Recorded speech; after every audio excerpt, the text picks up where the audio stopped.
Good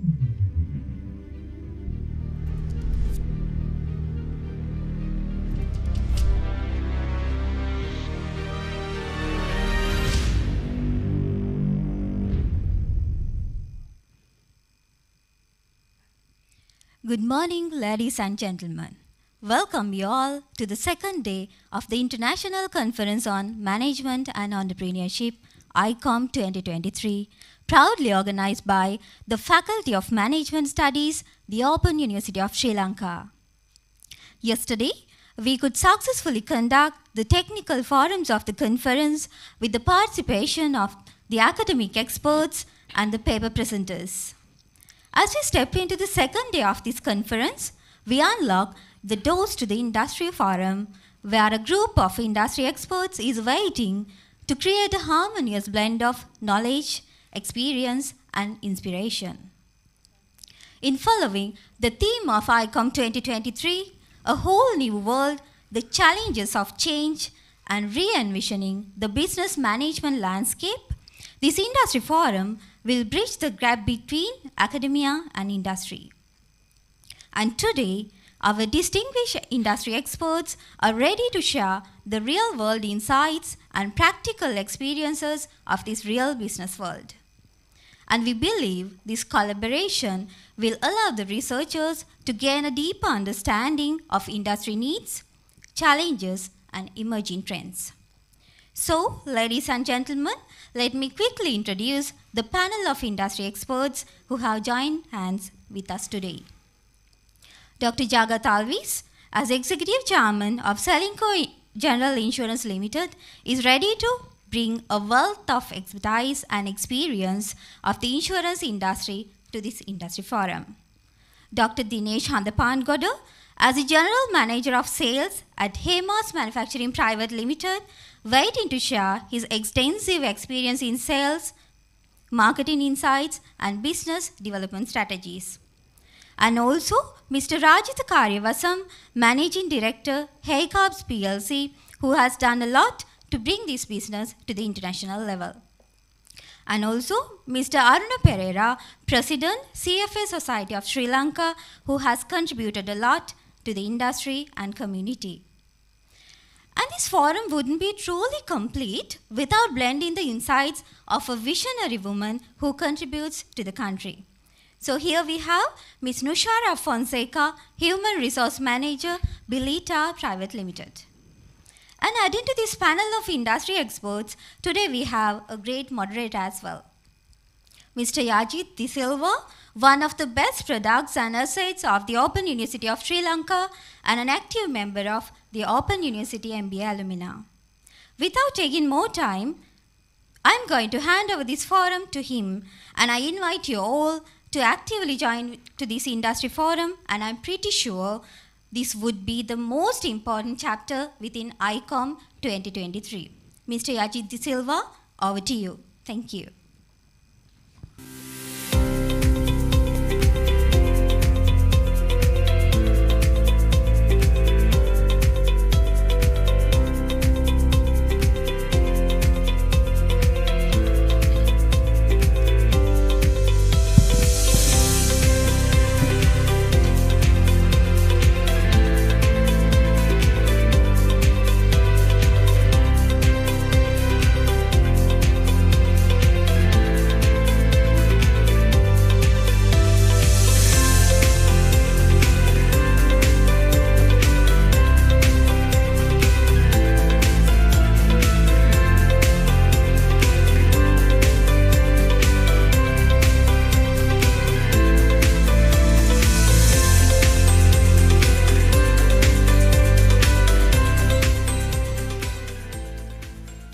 Very good morning. Good morning. Thank you very much for the brief introduction. I consider myself as honored and privileged to conduct this event, to moderate this event. This is one of the most important events in the calendar of the Open University of Sri Lanka. And though it's very young, the second year, we have seen so much of work gone into this. Before I introduce and we start about this whole session, I'll be failing my duty if I'm not going to say a few words about two gentlemen and one lady who is behind this whole exercise, put a lot of efforts. Our Vice Chancellor, I have seen him as a unique personality. During this short period at the Open University, he has brought in many new things to the Open University. He's a visionary personality, and he has a blend of private and public sector spirit. And you, sir, not only you tell us what to do, and you always direct, and you are looking at the results end of the day. So that is one of the success in this institution, and we are sure under his leadership, this institution, we consider it one of the best in Sri Lanka, will go from strength to strength. We expect many more guidance from you as alumni, and we also really interested now, and our team is really happy to work with you. We are sure we can move forward. The other personality, Dean of the Faculty. Actually, I came to Alumni because of him, I must tell that. He has a very charming approach of doing things, and he knows how to get things going on. And his teaching style is quite different. He won't teach students in the class. He's creating an enabling environment for us to learn. That is the success, and we are happy. So you are being the Dean of the Faculty and carrying your duties. Charming lady, I always say, young professor, Conference Chair, Professor Champika Liana Gamage. Very mild, but very smart in her approach. So she had done so much of work during these few days, and commitment to this event was great, madam. We really appreciate your inputs to us as well as at Alumni. Coming back to, sorry, our VC, ladies and gentlemen, what is important in any organization is the identification and talent management. So he has a pool of talent, and he is using that talent in order to bring this institution from good to great. With that brief introduction, let me now introduce our eminent panelists. Looking at these panelists also, I think Open University has done a wonderful job of selecting personalities who have wealth of experience in their field. Ladies and gentlemen, experience is not doing the same thing. Doing same thing and expecting different results, we call it lunacy. So actually when I went through these lady and gentleman's profile, I observed their wealth of experience. I'm very sure this industry experience will bring a synergy to the university as well as to them in order for us to go forward. Not in order, anyway, let me introduce Dr. Jagath Alwis, Executive Chairman, Ceylinco General Insurance Limited. Jagath Alwis graduated as a Bachelor of Science, majoring in Mathematics and Physics, and joined the National Insurance Corporation in 1983 as a trainee. He became an associate member of the Chartered Insurance Institute, London, ACII, in 1985, and a fellow FCII in 1990. Also fellow the Indian Insurance Institution. He is a chartered insurer by profession. Dr. Alwis is a fellow of Institute of Directors, UK. Dr. Alwis joined Ceylinco Insurance Company in March 1988 as the re-insure manager, and he was appointed to the Board of Directors Technical in January 1993. He also heading the education sector of Ceylinco Insurance PLC as a chairman, ECEG, Education Holding, which is the largest private education conglomerate in Sri Lanka, in addition to his responsibility as Director Technical, Chief Technical Officer of Ceylinco General Insurance Limited. He also one of the past presidents of the Insurance Association of Sri Lanka, IASL, and is presently an executive committee member. Dr. Alwis was also President Chairman of the Executive Board of Association of Insurance, Reinsurer of Developing Countries, AIRDC, for the year 2012 and 2014. He is presently a member of the Board of Trustees. Took little time. I think we should give real honor to him introducing him. Our next panelist, Dr. Dinesh Hamangoda, General Manager Sales, Hemas Manufacturing Limited, one of the biggest conglomerates in Sri Lanka. He is the General Manager Sales Hemas Holding PLC, Hemas Consumer Brands, full-time, Hemas Holdings PLC, Hemas Consumer Brand, full-time from November 1990, present 3 years and 7 months, November 2019, present 3 years and 7 months, Hemas House, number 75, Babe Ruth Place, Colombo 2. Sri Lanka Hemas House, he's working there. Chief Executive Officer, East West Marketing Private Limited, in January 2017 up to 2019. 2.5 years, almost 3 years in 2017 to 2019. Marketing Manager, Holcim, January 2014 to 2017. Marketing Manager,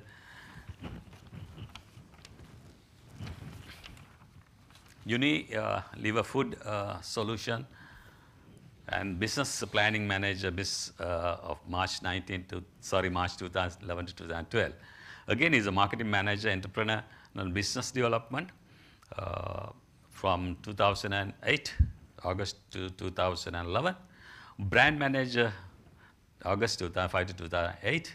Customer Development Sales Manager, December 2011 to August 2005. Junior Executive, Sampath Bank in 1998.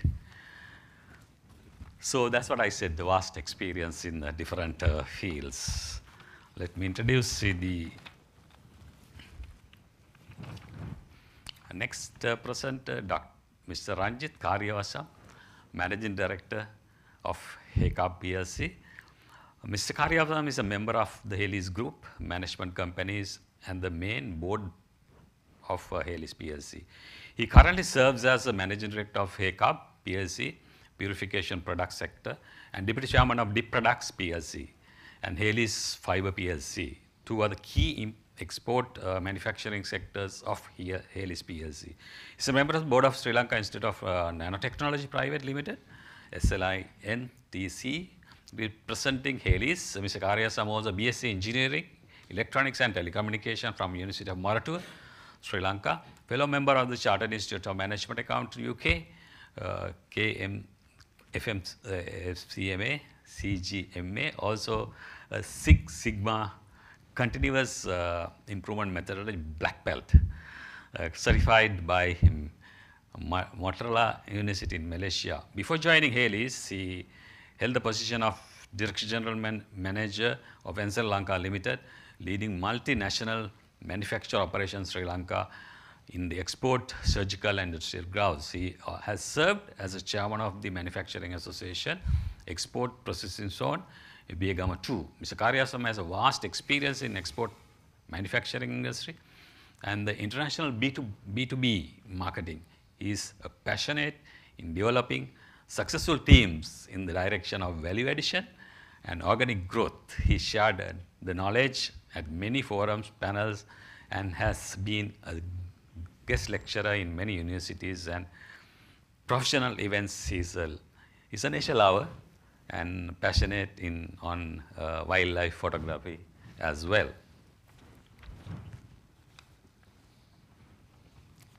Then we have Mr. Aruna Perera. Of course, Mr. Aruna Perera said not to say much about himself, but we'll be failing our duties. We are not going to talk about him. Group Finance, Chief Financial Officer, Analytical Instrument Private Limited, July 2012 to present. Director Corporate Finance, Valuation Consulting Director, Corporate Finance Valuation Consulting, PwC Sri Lanka, Senior Vice President Knowledge Management, Moody's Analytical Knowledge Service, Accountant Group Finance of John Keels Holdings, yet another very big conglomerate in Sri Lanka, Assistant Manager Audit and Assurance. With that short introduction, since he said not to talk about him too much, I think we'll be able to hear from him during the sessions. The lady in this group, adding color to this event, she's professionally a human resource manager. Nushara, a past PhD of Methodist College, Colombo, and a graduate of Cardiff Metropolitan University, UK. is qualified human resource personnel with nearly 10 years experience, though we are looking at you. You are looking very young, and so you have so much of experience in the field. Throughout her career, she has accumulated expertise in human resource across diverse industries, including BPO, financial service, and capital market. Currently, Raja holds the position of Manager Human Resource Bileeta Private Limited, a prominent local entrepreneur, a business solution and development company. It's a very brief introduction, ladies and gentlemen. Considering the time constraint, may I now invite our panelists to say about this important event. Our theme is a whole new world, the challenge of change and re-envisioning the business management landscape. And I'm sure they are very capable of sharing their expertise in this arena. May I now invite Dr. Jagath Alwis, with all due respect, to share his thoughts at this forum. Thank you very much, and thank you very much for the organizers to invite me for this great forum. And in short, so challenges and how we have faced challenges in this country. We had a war for 33 years, a conflict, not a war, a conflict, 33 years. But we have adapted to it. We have faced the challenges. And we have done various re-engineering processes within our businesses to suit that environment. Suddenly, the war was over, the conflict was over, then we are doing continuing business as usual. Then came the COVID. I am sure Sri Lanka, we have faced that challenge compared to most of the countries very well. Most of the organization has worked as if they are working. Earlier, the working from home was only a concept, but it came to a reality during the COVID. And we have faced that challenge. So Sri Lanka as a nation, if you take even the history, we are good at facing challenges. So the business is not an exception. So then came, after COVID or during the same period, came the economic crisis. So we have faced it. We have changed our businesses. We have ventured into new businesses. So the re-engineering process have taken place at different level at your organization. And today, everybody thought we'll be a country like Lebanon. And at one stage, we had only $18 million reserves in this country. And some companies have more than that. So we have come to that level. And people couldn't believe so of course, we have not paid the loans and restructuring or whatever it is, and we have faced that challenge. So today, the whole country, the whole private sector, government sector is in the process of re-engineering to face the challenge we have faced. And it's important to re-engineer your processes. Whether there is a challenge or not, you have to re-engineer your processes. So insurance, where I am working for a long period, is a very traditional field. For last, take 800 years, it has a lot of traditions. But recent past, particularly our company and even the Sri Lankan insurance market, have started re-engineering. The claim process of motor insurance, earlier it was like 3 to 6 months to settle a claim. We started on the spot settlement. It's a process of re-engineering. Nobody believed it that we will do it. But now the whole industry is facing it. And we have launched that with our partner insurance companies in different countries. So now everybody is talking about the way the Sri Lanka is settling claims. So it's a very tough re-engineering process, because we'll have to get the support from the reinsurers, the other partners to start that. But we did it. And then we started selling insurance through mobile phones. A lot of criticism, but still it's a process. It's a re-engineering process and a new product. So Sri Lanka, the insurance industry, I can speak well about the Sri Lankan insurance industry. We are in the process of re-engineering our processes, re-engineering and doing a lot of changes for us to survive in the competitive market. Don't forget, the government sector companies, state companies, they are also going through very serious re-engineering processes.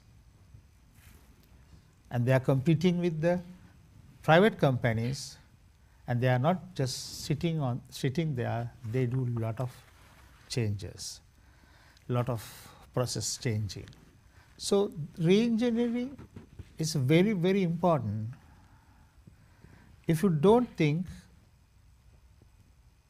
I would say every minute, how I could do a process, a re-engineering process, you will be history very soon.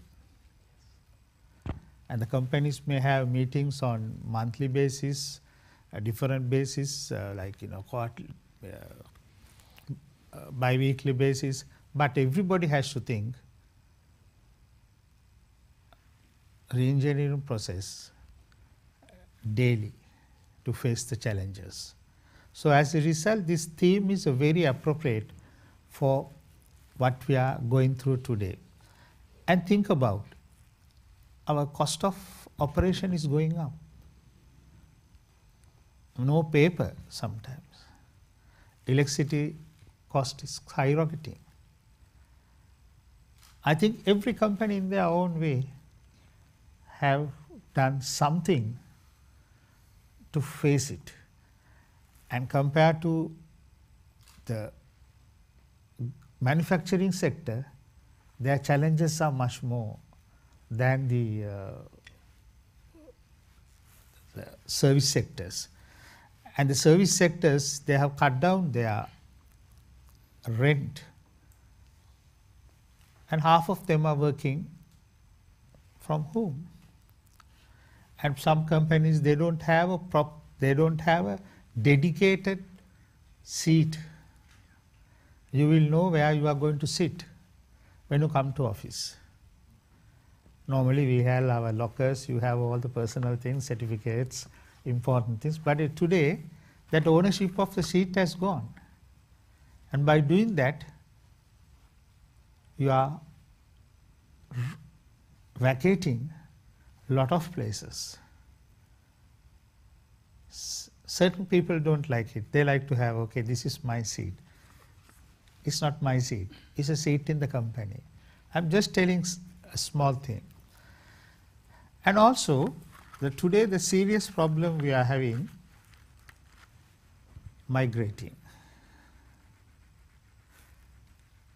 If you ask student, I'm also the chairman of education group, ICBT, ANC.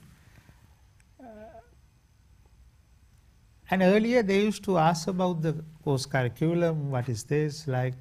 Now first thing they ask, the parents ask, if you do it, can you migrate? That's the first question. What's your plans? I'm looking for migrate. So this is going to be a serious challenge in the future unless you keep on the re-engineering process of your organization. People are leaving at a rate, particularly IT. And sometimes they don't know where are they going. Sometimes they don't know what are they going to do. If you just ask, what are you doing? So I'm planning to migrate. So this is another challenge all of us has to face, particularly the human resource specialist will tell. The continuously, and sometimes you advertise, people won't come. There are people who has, good people who has not done doing a job. But we are planning to migrate. So they don't want to commit themselves for an organization. So this is my thinking. And we are very good at re-engineering and facing challenge. So we'll have to continue with, and we are facing different problems at different times. And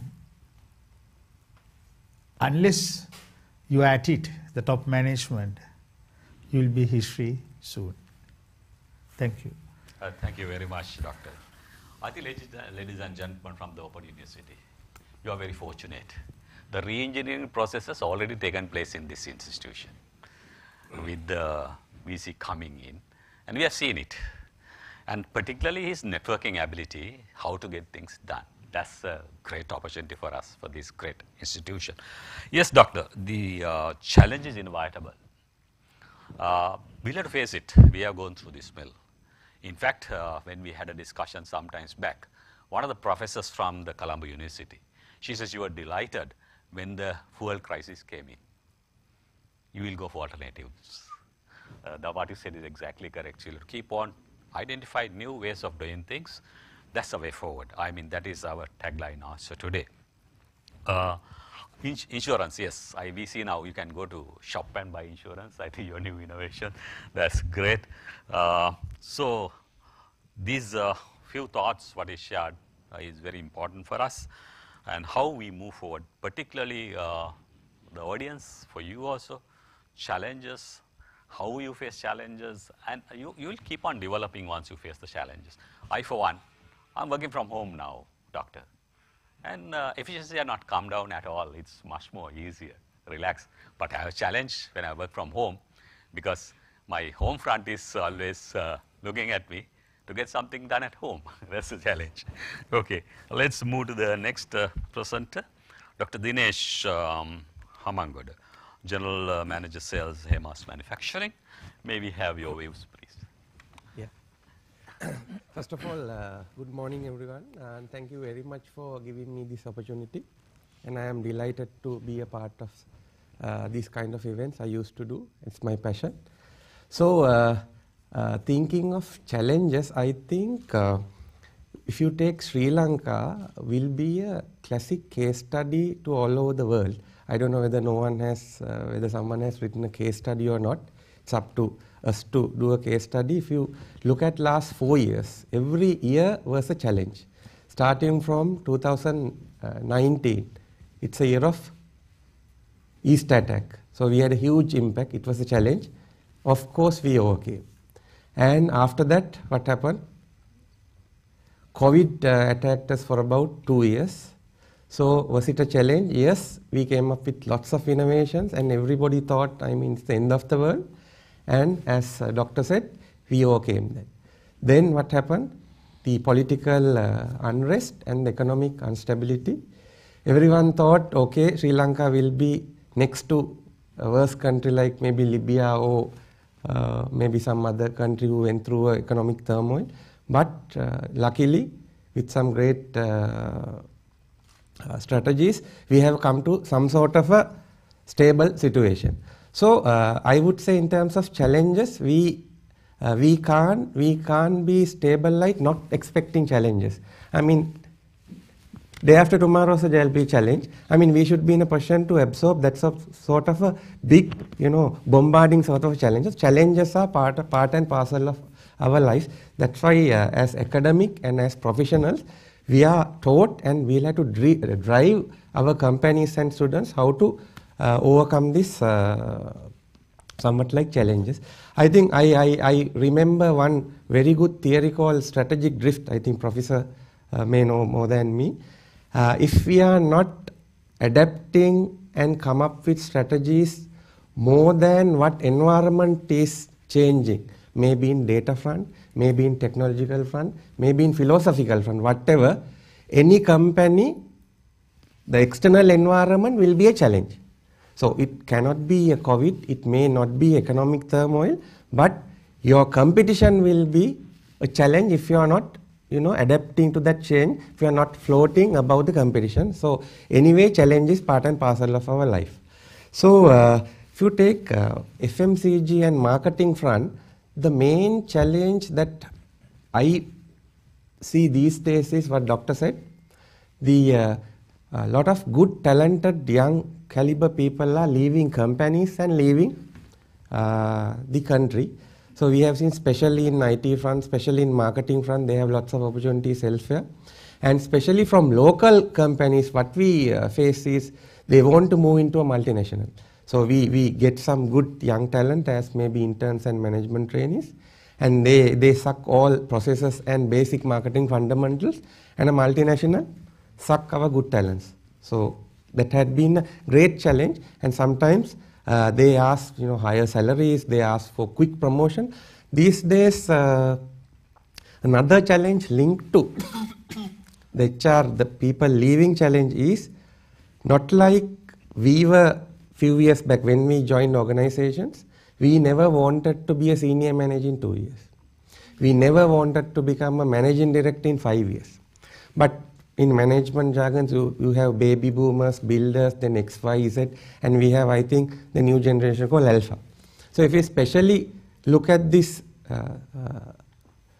Z generation, Generation Z, they want to join a corporate as maybe a junior executive, maybe a management trainee level.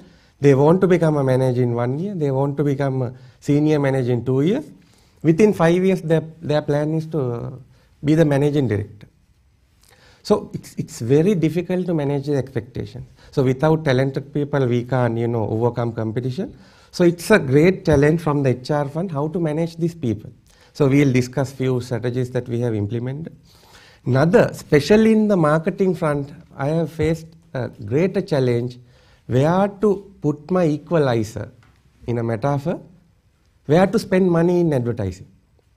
There are so many qualitative concepts coming up, like, if you take companies like Apple, companies like Honda in Sri Lanka, they never highly focus on hardcore advertising ATL, BTL.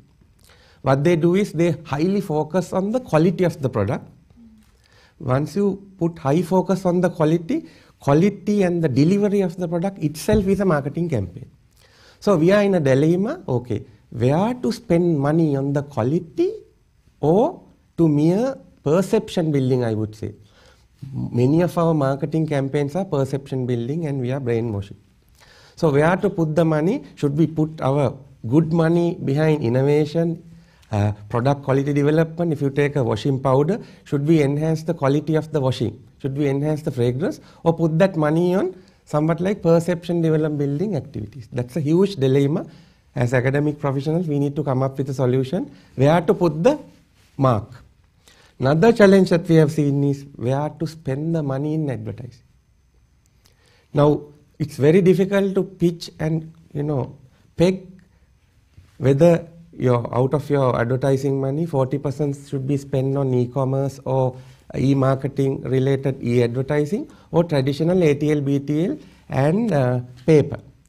So it's very difficult to have a qualitative and quantitative understanding where the highly effective investment, where you can get the highly ROI. That's a great challenge. So there are so many case studies, theories, but I haven't gone through such a perfect theory telling, okay, in this industry you spend money of your 40% in these advertising. Another thing is in terms of developing new talent versus new philosophies. So if you take to overcome all these challenges, I believe the philosophical growth mindset. So how to inculcate this philosophical growth mindset, which is very, very old, but it's still, for me and whatever I associate, still valid. So all the concepts, driving this concept called growth mindset, I mean, how to inject this, I would say, antibodies to your students. So it's a great challenge because they always look for a promotion. They always ask, okay, if I come up with this, can I get a promotion? So it's a dilemma how to strategize developing these new talents and keeping their minds on growth mindset versus a long-term career vision. That's another challenge. And how to manage this technology. So on a daily basis, we get loads of technology. In advertising, we have a new trend is coming. I think Sri Lanka, it's in a very nascent stage called this metaverse. Dialog has come up with a concept called Futureverse. At least they are one of the few companies who is driving this new technology. So have we got the enough know-how about these new technologies? And that's if you ask, only few companies know about new technology. And how to drive concepts through this concept like metaverse, and how to get AI. Do they know perfectly about AI? So we have a huge challenge as academics, as professionals, how to infuse this knowledge, especially in the big or small in our corporate strategy, and especially from the school universities to school curriculum to university PhD curriculum. We had to ask this question whether all these new concepts, at least have we been talking about this? Is there an assignment? So getting into traditional mindset, because otherwise we'll be definitely floated away from the strategic drift. I mean, world will move away from there and Sri Lanka will be floating, and obviously she will face a challenge. All new talent will be migrating to Australia or New Zealand, saying that we are in a Stone Age country. So those are the few that I have gone through practically, and it's of course a challenge how to derive on a good strategy and how to get this data orientation, AI orientation, machine learning element, because few know about machine learning. And for about many years we have been talking about AI. But I don't know whether, forget about AI is artificial. Are we using our natural intelligence on concepts like growth mindset? So I do a lot of guest lecturing and in many universities. So when I come up with, can I have a few thoughts about this growth mindset? Only handful of people know about this growth mindset. And especially multitasking. So we have been preaching getting into multitasking. Now the philosophy is, if you don't focus one or two, I think during our MBA time, focus means only one thing. But we are asked to do so many things at a time. So I personally having some memory loss because of focusing many things at a single moment. So when I start working, I get lots of deadlines, lots of projects. So how can we get out, and what is the philosophy? So that's a huge dilemma, whether we should multitask or where we should focus. If you get into focusing, you will definitely drop out of your company. So where to put the mark? So those are, I mean, philosophically huge challenges if you want to move into, at least get out of 2023. Forget about 24 and onwards. So just to, heat up the forum, came up with a few things. Thank you, Dr. Dinesh. I think we very well said about it. Our people are very innovative. The Sri Lankans are very innovative. We have a talent pool in this country. At one forum, someone said, I think a professor you were there in Sinhala, Rata bankolot vela naha, Minusu bankolot vela tiyena. That's what he was trying to say. And I think perception development is very important. Unless you change your perception, you're going to go nowhere. And as you say, growth mindset is value addition to yourself. These sort of institutions are very important for our country to come out with youth with change mindset. And of course, for that, we always practice mindfulness. Yes, with that, we'll move into the next presenter. Mr. Rajitha Kariyawasan, Managing Director, Haycarb PLC. Once again, big conglomerate. He has vast experience in different arenas. We would like to hear from you. Thank you, Yajith. I think once again, very honored to be at this distinguished forum. I would like to bring a different perspective because we are more in the outward looking situation on the export manufacturing and marketing. So let me bring in some of the external challenges and the changes that are rapidly taking place globally in terms of having competitive and sustainable growth models in export-oriented companies. Haylis today accounts for close to about 4% of Sri Lanka's exports. And the key sectors of activated carbon, the glove business, the fiber business, as well as the fabric accounts for majority of that. So one of the global phenomena what we are seeing today is there are multiple facets which are different to the global environment that we have seen 10, 15 years ago, which is a rapid change. If you look at today, most of the countries, either you are developed or developing, is polarizing towards not free trade. Most are polarizing towards regional interest, nationalistic, to the extent of so-called free world, protecting their core, right? Mainly wants to have, going to the extent of even having manufacturing on their own and implementing a lot of tariff as well as non-tariff barriers for the other countries' products and services to come in. This is a totally different change and a huge challenge, especially for the countries in the developing world. If you look at the COVID and the subsequent economic recession or the slowness of the growth of the economy globally, has taken an unprecedented change in this environment. The COVID, although there are certain spikes in certain industries, necessitated Western countries to rethink about their supply chains. How protected are we against this kind of global events? And the Ukraine war changed the entire dynamics of the energy equation in the Europe. How should we self-sufficient on our energies, more acceleration on the renewable energy sides, and less dependency on the imports. Then the geopolitics between West and the East, particularly China versus the US, is taken to an extreme corner where the US is in fact, and China on the other side, looking at the near possibility of China invading Taiwan and the consequences of that to the economy as well as the geopolitics. So what this has brought about is a huge dimension of protectionism, national interest. And there is no free trade anymore, ladies and gentlemen. If someone calls about an open economy, free trade, and a level playing field, it is not there.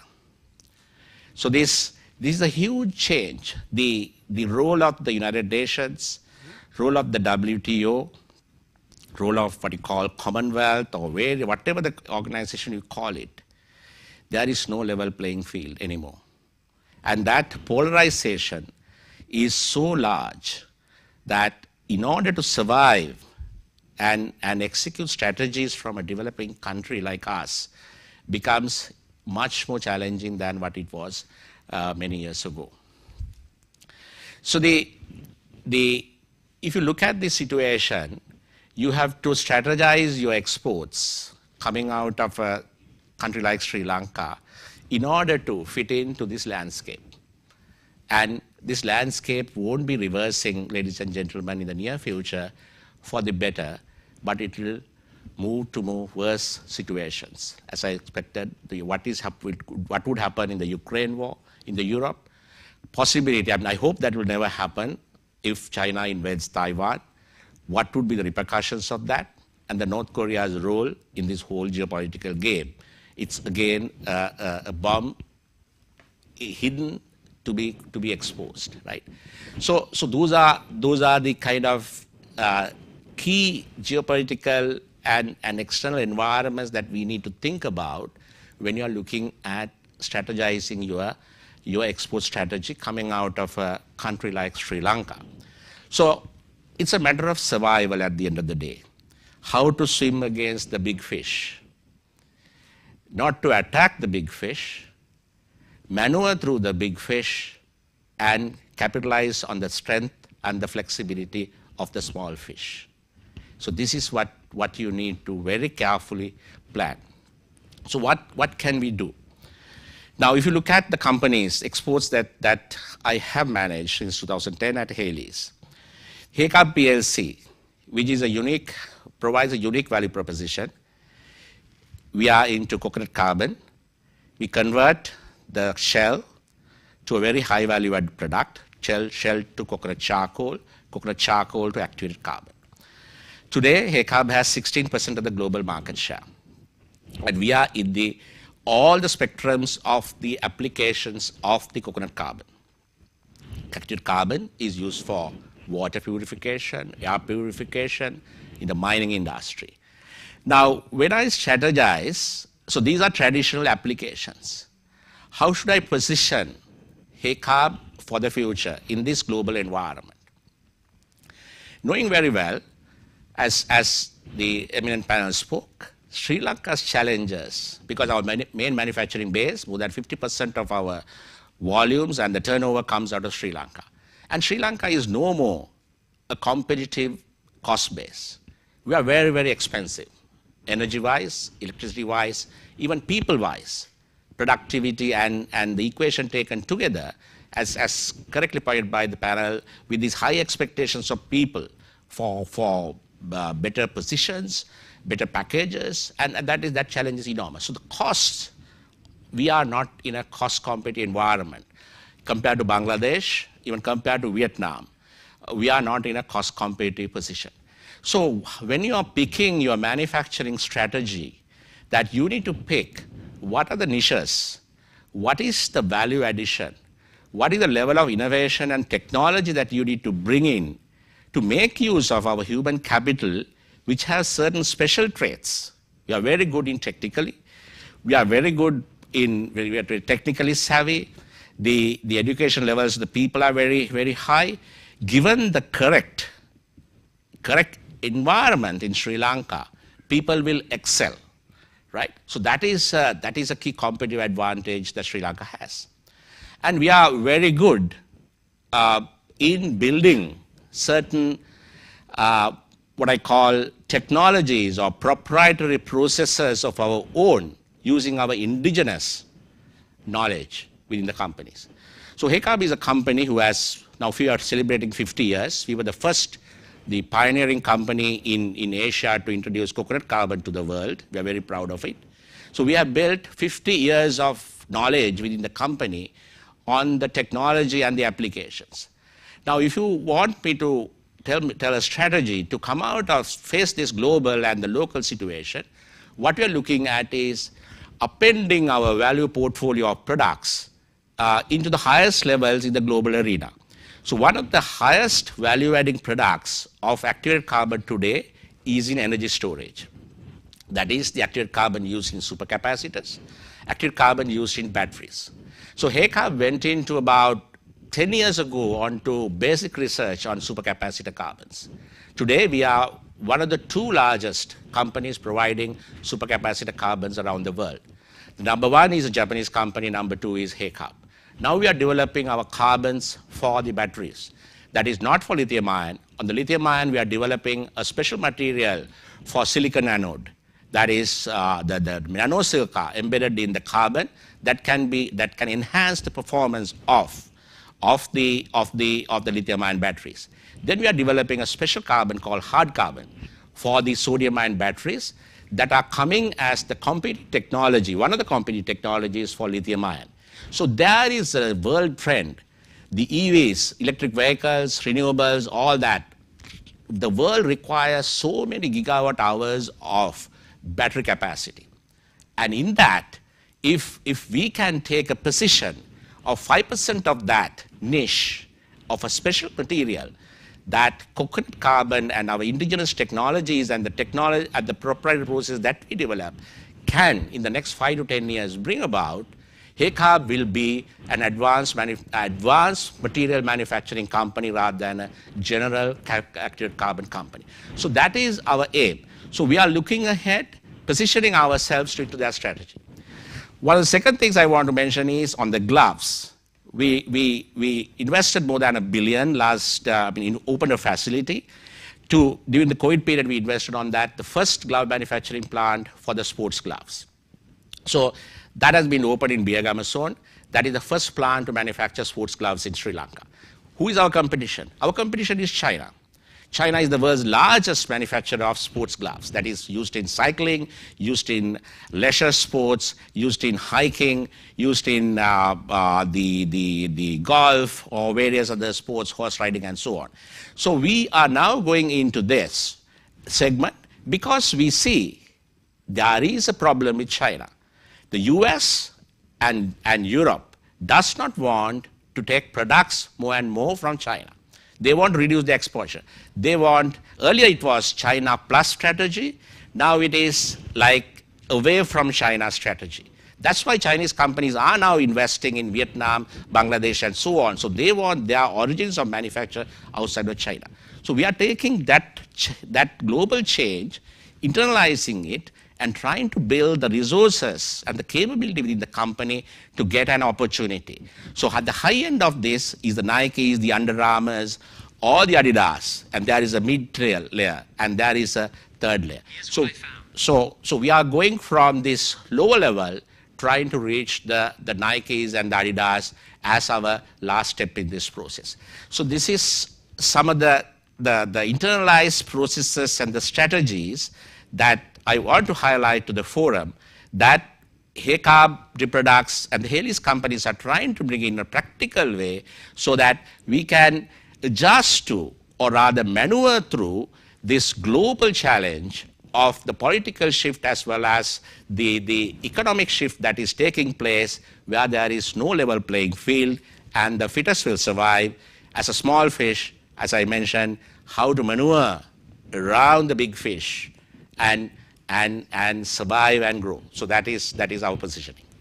Well, thank you very much, Mr. Ranjit.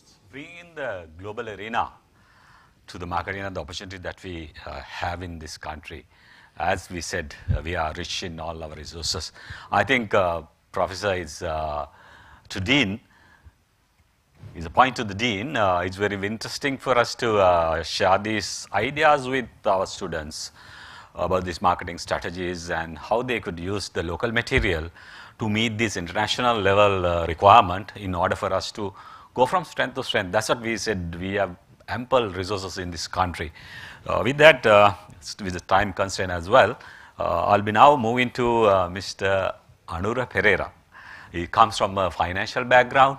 I'm sure he'll be able to add a lot of value to how to balance the finances, etc., etc. So it's over to you. Thank you very much. Thank you for inviting me for today's event, and a very good morning to all of you. So my company that I work for is mainly into the service industry. We do not manufacture anything. So what we felt at the beginning of the entire crisis is that we, as a service company, our main strength was our workforce.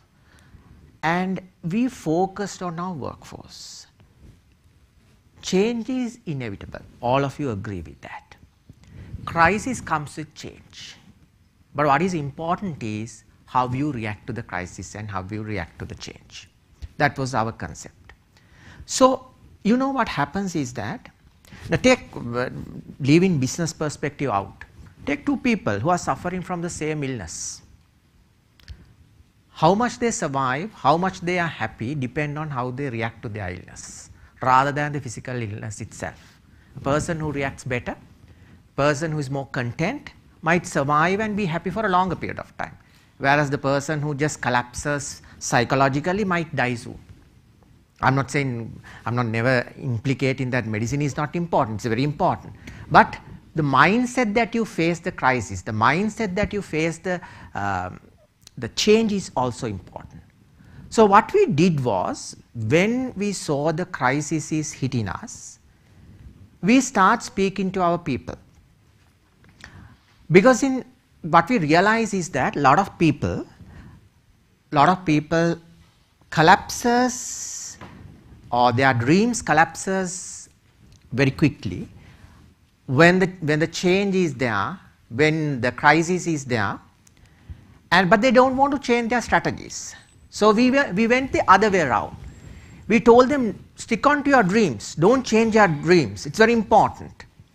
But let's change the strategy. So that's from where we started. Why we did that was, with the crisis hitting us very badly, people not having electricity, fuel, everywhere doom and gloom, a lot of people started migrating. And this entire collapse in mindset started affecting our business. So we spoke to them, we tell them, don't worry, let's go ahead with our dream, let's not lose our dream, but let's change the strategy. That helped us to retain our workforce. Not only that, we basically change our strategies, re-engineered in a different sense, not in the manufacturing sense. Our motto or our dream was to serve our customers continuously. So while some of our competitors were not operative 100%, I'm not saying we were also operative 100% during the crisis and the whatever the period of uncertainty, but we operated better than them. To do that, what we told the people was we changed the strategies as much as possible. A lot of people would have done that. People who could work from home. But unfortunately, there were people who had to come to work because we have to serve our customers. So what we told is, come to work, it doesn't matter, whatever you want. We built some washrooms. You come in whatever, you can wear whatever, come here, take a wash and then start working. And you go home at whatever the time that is comfortable. A lot of people came and we showed the commitment from the top as well. Now, I live in Battaramulla, my office is in Boralla, so I have 8 kilometers. So for about 1.5 to 2 months, I walk to office every day. 8 kilometers in the morning, 8 kilometers in the evening. So I walked 16 kilometers. My old classmate, Professor Abhesekara, told me I have grown tall. So it cannot happen because at my age, I'm almost 50. Now, but when you compare our structures, I lost weight because I walked 16 kilometers a day. I lost 11 kilograms during those 1.5 months. So with that message, when people saw that I'm walking to office, people start, on a daily basis, people worked. And some people, I'm very happy to say, even from remote areas as Biyagama, Malwana, came in push cycles to office. 25 kilometers, not easy. Because we are old now, I'm almost 50. So that helped us to retain market share, get the confidence of our customers, whatever happens, these people serves us. And actually we gained the market share. In certain sectors, we are now about 90% of the market, Sri Lankan market, in certain sectors, not the entire thing. But that is what we did. We spoke to people. We make sure that they have the mindset to face the change. They have the mindset to face the challenge. And then basically gave the commitment from the top also. We are also with there. We are also in this mess with you. And that helped us.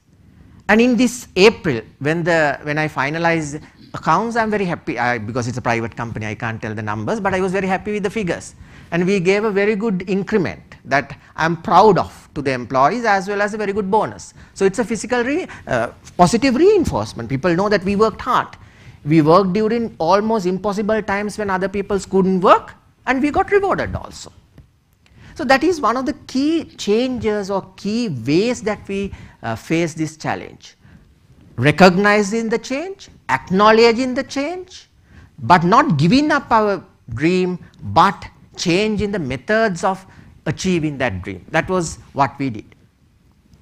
I'm coming from a finance background. So one of the other things that we are doing right now, again, this is a hunch. Again, don't hold me accountable for what I say. Based on what I have seen, I read the 151-page IMF document. I watched very carefully various socio-economic, political developments. My gut feeling is the next economic challenge to businesses might come in the first quarter of 2025. That's my gut feeling. I may be wrong.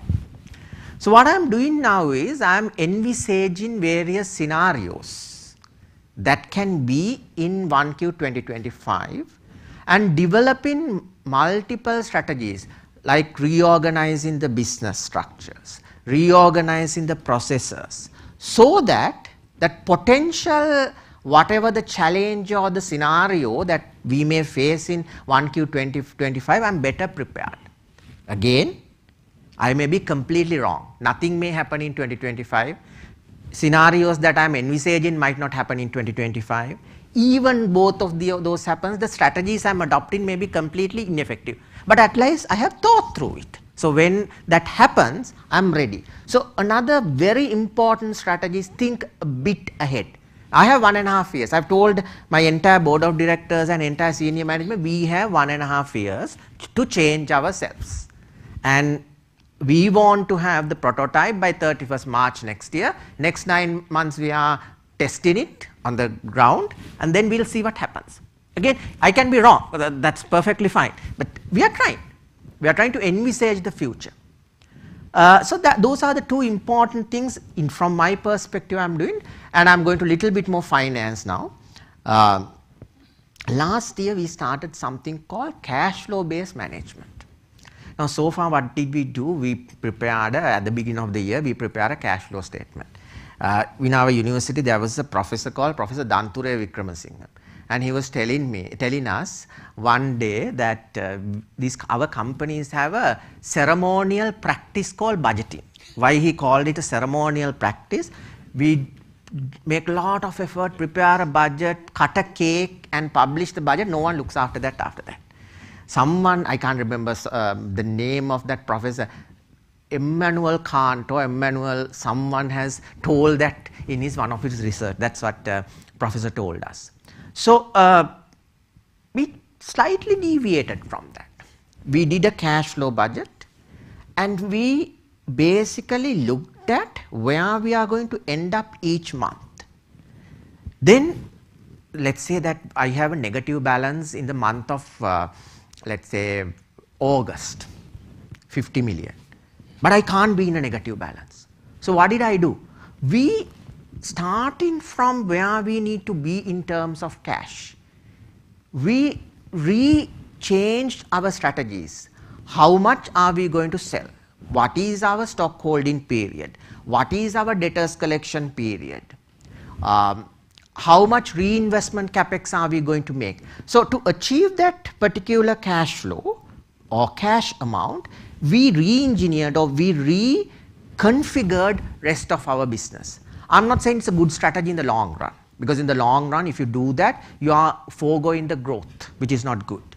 But when it is a crisis, when survival becomes priority compared to the growth, it becomes a survival strategy. We might change it very soon, but what I am saying is still the crisis is over. So there are various things like that we did. I can share a few more experience in next rounds. So thank you very much. Over to you. Thank you, Mr. As he says, ladies and gentlemen, behind every crisis there is an opportunity. Are we looking at opportunity or are you looking at crisis? We are very good at looking at crisis and other opportunities. And he said he's 50 years, he's becoming older, but he's young at heart. That's what he observed. He's changing the dreams to strategies. And also being very proactive in finance in order to meet your challenges. I mean, finance as much as the human resource, finance also very important, going hand in hand to all these things. So those are, I mean, very important things what you shared. Thank you so much. So we'll go to the rows between the tones, or I don't know, tones between the rows or whatever, name it, to the lady with her experience in HR. I mean, human capital is very important. Let's get from you about human capital development. Thank you. First of all, thanks a lot for giving me this opportunity to, be part of this forum and part of this panel. It's an honor to be here. So, having heard what the rest of the speakers had to say, it just sets the tone for and sets the stage for what I have to give in through my profession as well. Because now we're talking on challenges and what we want, where we want our businesses to be in the future. We have to re-envision our strategies, our business, and see how we want to get there. So in this line, we see that certain things like challenges or opportunities, everything is beyond our control. There are so many factors that contribute to it. But at the end, if you want to achieve something, there is one thing, in my view, I might be a little biased towards my profession, but I'm saying there's one thing that I will put it as the glue of everything. That is human capital. So as businesses, we need to see, are we really utilizing our human capital to the fullest? Do we have enough processes, resources? Are we really focusing on it adequately in order to make sure that we're ready for our business 5 years down the line or 10 years down the line? We see change as a challenge, but like we heard before, change is inevitable. We need to embrace it. And time and time again, we've seen in the past where people or businesses who did not embrace change were left behind. So no business wants to be that. You might be a massive brand. You heard of Nokia, BlackBerry, all these brands, they were massive, but then what happened to them? And what happened to brands like Apple and Samsung, who actually, took the ball and ran? So we all want to be there. We want to be part of businesses like that. For that, we need to be able to have a clear strategy and align our strategies in line with that. So the future of business, I would say, lands a lot on digitization. You have to manage your human resources in this spectrum as well. We see in the past how certain jobs have gotten redundant. Blue-collar jobs, factory-level jobs you would see in the manufacturing industry. A lot of people who were employed in manual labor are no longer there.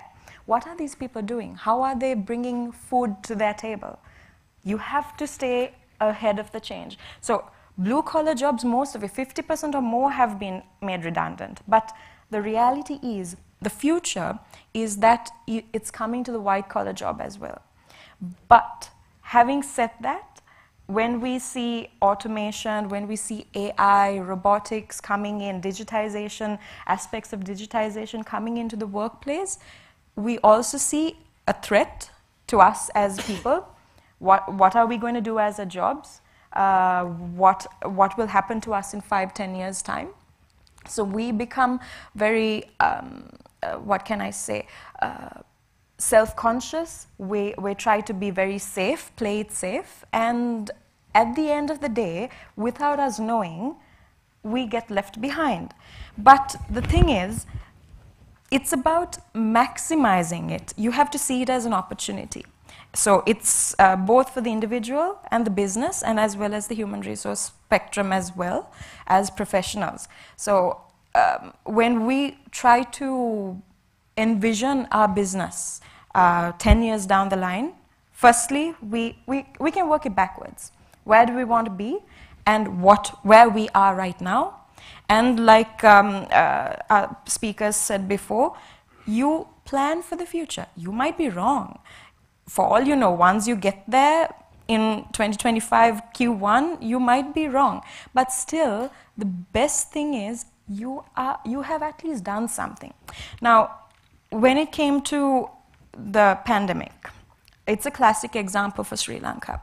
We saw a lot of businesses maximizing the opportunity. Of course, we moved into remote working.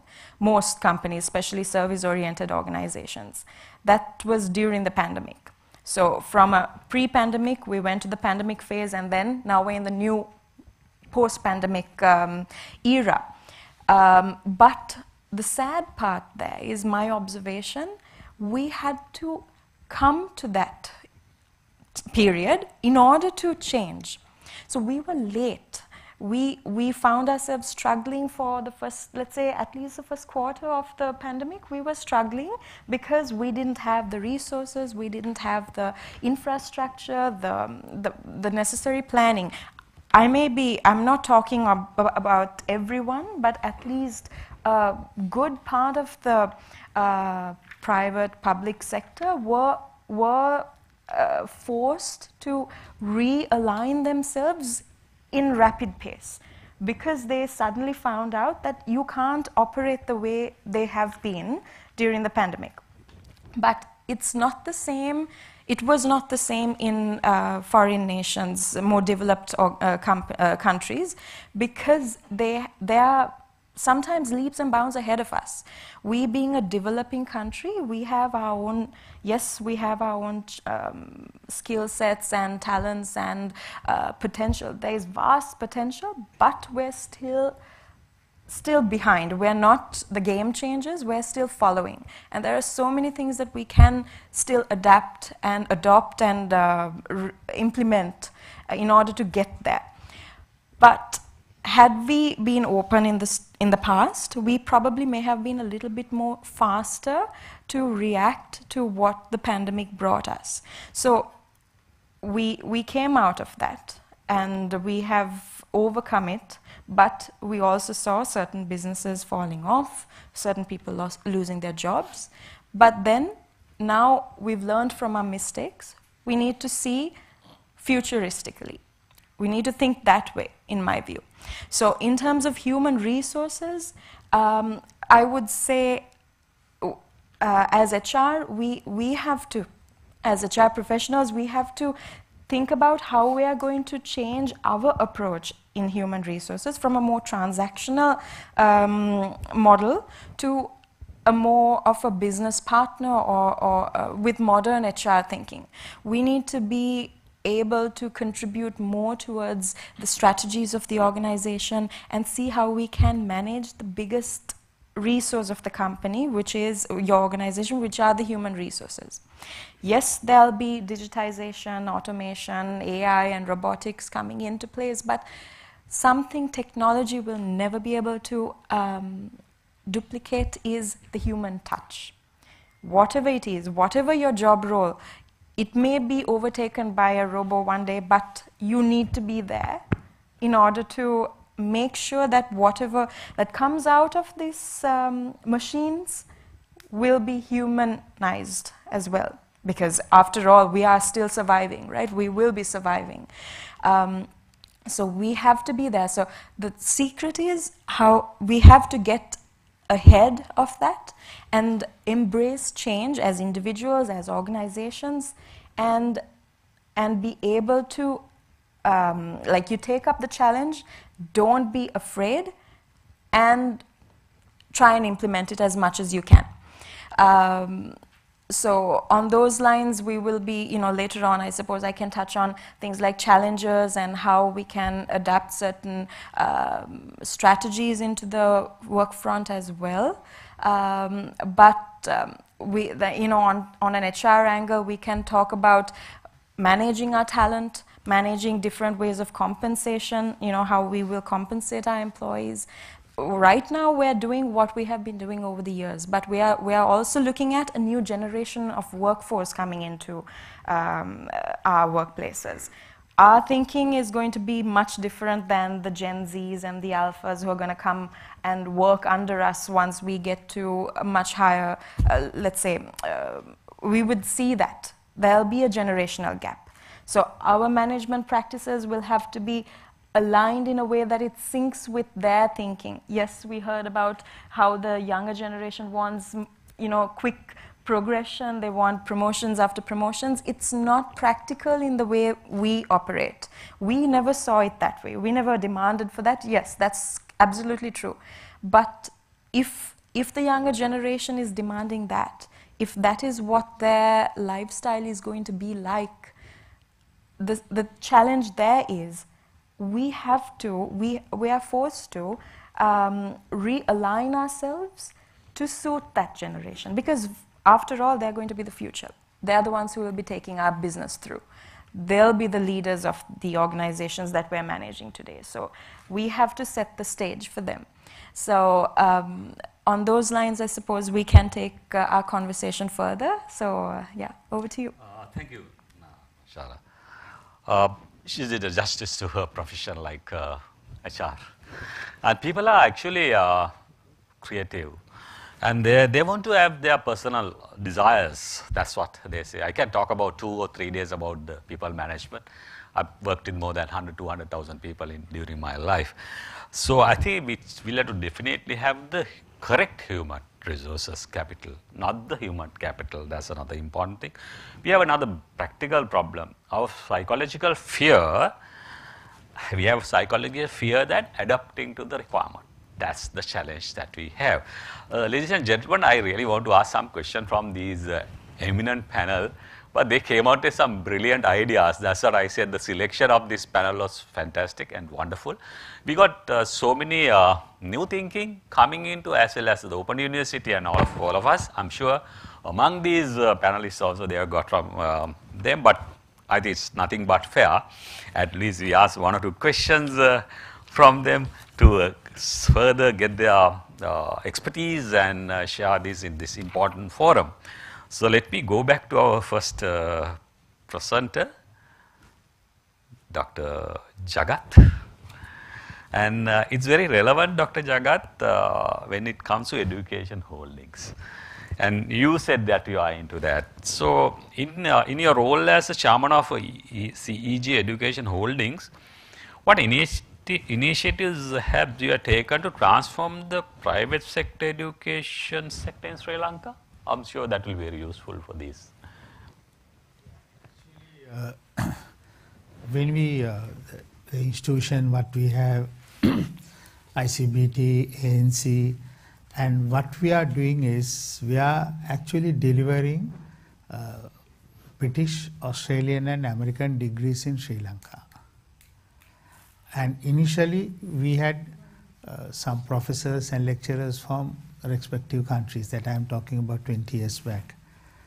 But we realized, and the universities also realized, we have enough talent in Sri Lanka to teach their curriculum to our students.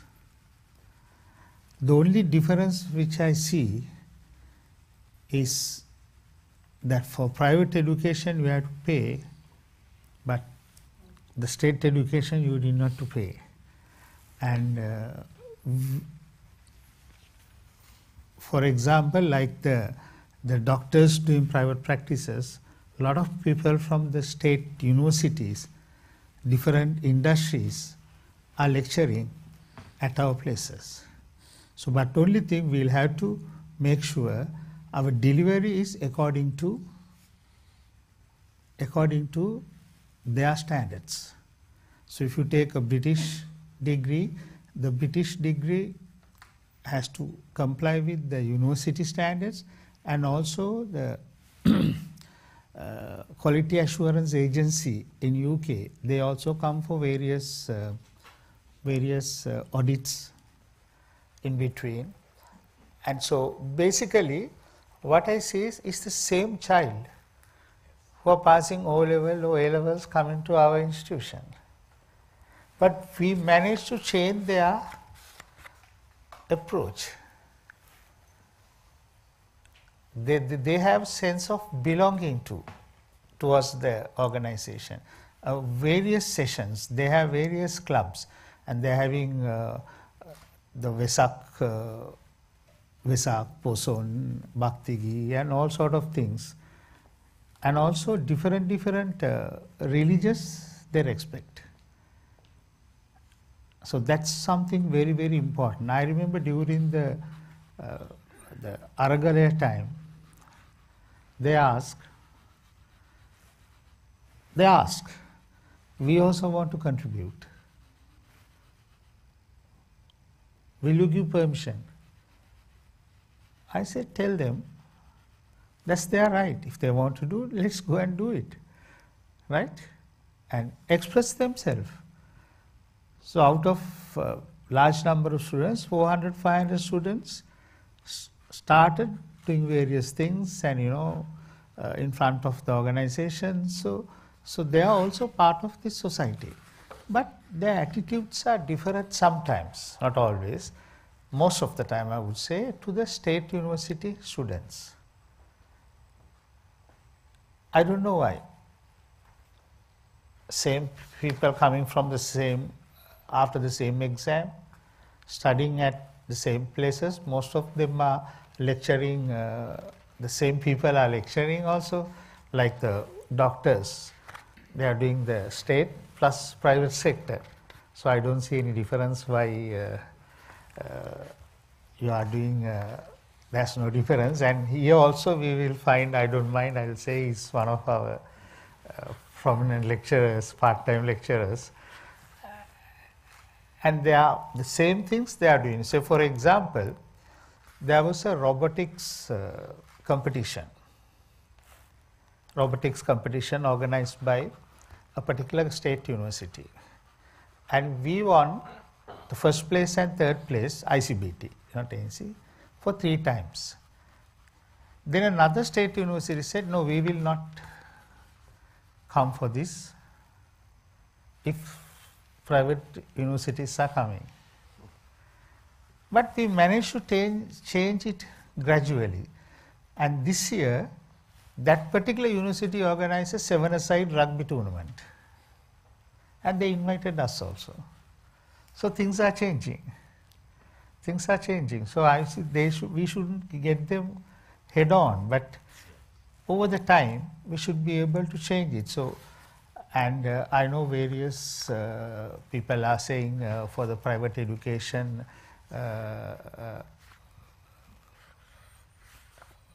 Upadhi Kada and all sort of things. But the same people who are telling that, I can't tell the names, the children are also studying with us. So they don't want others to study. But whilst we are doing this, a certain number of students will join us. So that will create a vacuum for the other students to enter the university. But I have studied the English level of the state university students, and some of our students are almost same. Presentation skills. Because state universities has changed over the years, but from private sector, the perception is state universities, they are yakos. They are, I would say, they are, because they see them picketing at Lipston, roundabout, and things like places like that. But those are the people, sometimes those who have not got jobs. Those who don't want to do a job. But thousands and thousands of students are not joining them, but they are happily doing their studies or working, or I don't know whether going abroad, and they have employed. So the perception of the state university student has to change. That has to change. Because a small number of students, for example, one of my batchmates are still on the part of those protests. And sometimes they say, Rakiya Nomati Upadhidari. But I don't think he has never applied for a job. My professor also know him very well. Probably he has never applied for a job. So that creates the perception. So I think that has to be changed. And I know all these companies, the private sector companies, we have state graduates, top class graduates. And some of them are superb, and they will get some multinationals, they get jobs without any difficulty. So the others may not find the best students, but they are already employed. So this perception will have to change. That's the responsibility of all of us. That's the responsibility of all of us. Thank you, Doctor. I think time constraint is matters. As he says, it's a transformation of your mindset changing, the discipline coming in. That's the key. I think we can hear from him for hours, but I think we have a problem of time limitation. So may I ask a very pertinent question from Dr. Dinesh, his experience in various marketing and sales and roles prepared you for the challenges. Re-envisioning the business management landscape, that is one of our subjects, and with a very short brief because time constraint. Yeah, it's a very, very broad question. So, first initiative, I wouldn't restrict my answer to my particular organization. I would take FMCG and the marketing front as a context. So, number one challenge was how to embed this data orientation into the culture. So, many organizations I can remember, including mine, have gone into data analytic tools like BI and lots of tools.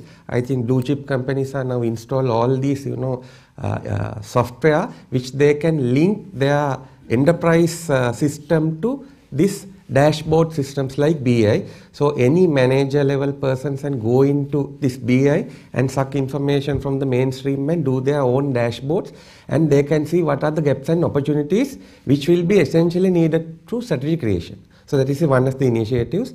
And from the AI front, I have seen many of the organizations now adapting AI generated methodology to check the demand forecast for few years. So demand may vary depending on the consumer behavior, customer behavior, different generational gaps. So no human can properly say, okay, what will be my product demand for next 2-3 months. Lots of variables are there. Demand accuracy varying around maximum you can go up to 86%. So challenge will be for supply chain whether to manage 100% or less. So it's a dilemma. So most of companies now getting into AI related mechanism to put all the variables in a machine and see what should be the demand. So that's another. And brand versus products. Now lots of intellectual young consumers are looking for a purpose. Purpose-driven products and especially purpose-driven companies. Okay, if I ask why should I use a product? Maybe a cream or a shampoo, more than the physical benefit, they check for the purpose. So lots of, especially after the very profound concept of Simon Sinek's the golden cycle, the YY concept, based on that, now lots of companies are deriving what is the purpose of their company, including mine. Now we have developed so many, purpose statement, why Hemas should be there in this world, in Sri Lanka, what is their purpose. So it has a direct relationship how to get good talent to the company because purpose matters. And if you can see lots of Unilever brands, including our brands, now they have gone into purpose-driven marketing, from brand-driven marketing, rather than just saying, I am just a soap, they are saying I am from value chain where they source oil to produce in the value chain. During the value chain, what is their journey and what is their value contribution to society. They market not as a product, okay, this is our purpose, it's being a soap. So we give lots of employment opportunities, economic growth. More than that, we have a purpose. So product-driven marketing to purpose-driven marketing. A best example is, I can quote Munchie.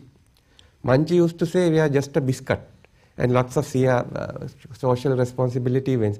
Now they say Munchie is not only producing biscuits, we are doing something else as well, and it's a very nice, practical, purpose-driven. So another thing is lots of Z generation is more into high-tech driven because they don't look at TV, they don't look at traditional media. How to get this new talent into ATL front. So lots of companies, as I told you, getting into this gamification. So gamification has been a novel thing. It has to be promoted. Best example is if you go to YouTube, you can see a nice advertisement developed by local company CBL Munchie with Seera Kottu, and they have developed an advertisement like a game. So it's a not a push-driven marketing. Push means we go and say, please buy my product. It's a pull-driven marketing. Okay, you interact with us. So you interact with us, your branding is there. So new generation likes this. So lots of new concepts, as I told you, metaverse. Even lots of companies are now getting into that. You create a virtual platform rather than for Bhati and Santosh, you can go to Nelumpokon and enjoy, but why to waste a lot of time? You can create avatars and you have the virtual event. Even I can, with my avatar, go and enjoy Bhati Santosh's show. That's a new era. So lots of youngsters will not, physically go to event. I can say Vesak is now in virtual. You can enjoy Vesak in metaphase. You can enjoy Posong maybe in metaphase. In WhatsApp, Aurudutsav, everything is, a game culture is there. So I think Sri Lanka has to come, and that will be the future. Those are novel technology-driven innovation in the marketing FMCG front, how we had to drive. So those are the few things. If you're getting to another thing, especially people are now asking green, chemical-free, sustainable products. So you can see lots of products are now getting rid of traditional chemical-driven products to sustainable-driven products. If you take live example, Hemas last year joined a product range called Vivya. So that is made out of real, traditional rice. So that's 100% sort of a traditional sort of a chemical-free proposition. Recently we launched a new range, array of product called Prasara, a new brand, where we want to get into international also. So with a purpose, with a real chemical-free, real traditional ingredient-driven brand. So now lots of intellectual, novel people are moving into chemical-free. So lots of companies are going into this. So just give you a few practical examples for the interest of time. Yeah, thank you, Mr. Dinesh. I'm sure our dean is very keen on this particular subject, and he has come out with so many novel thinking.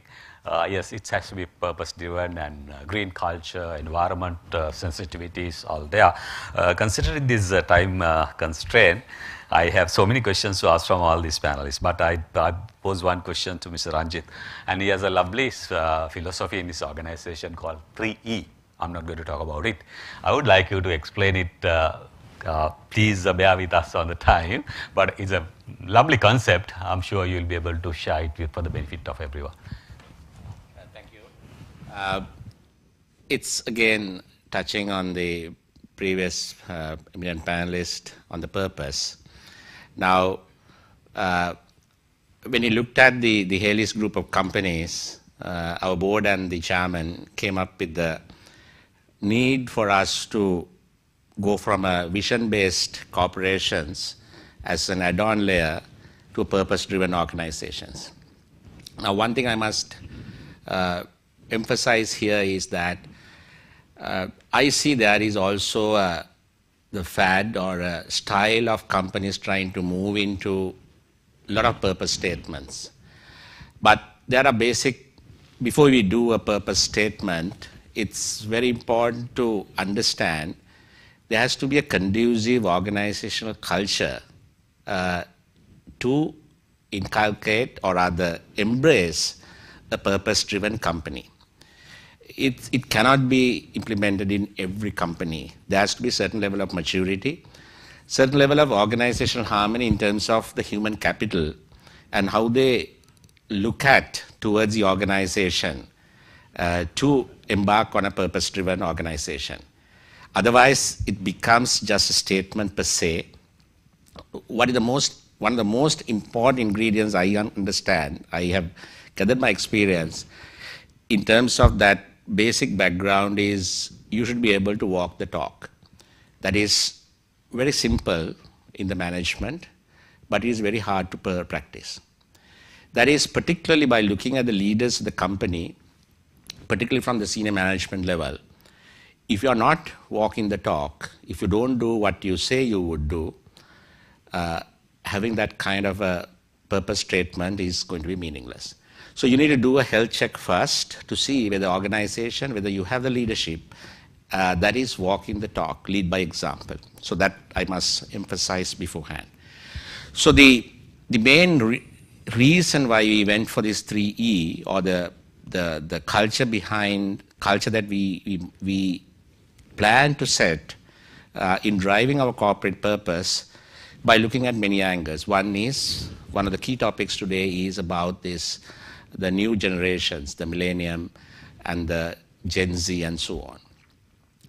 That relates to the Maslow hierarchy, where people are more towards self-actualization needs now. They need to find a purpose of their work, why they exist, why should I work rather than getting only the pay and the position and the facilities.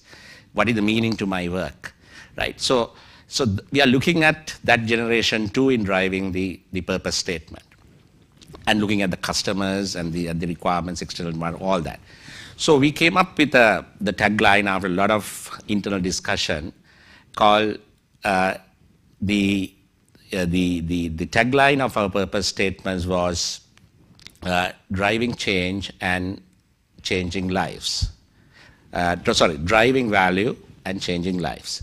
So that was our tagline. So we are in an industry where we add significant value to kind of waste.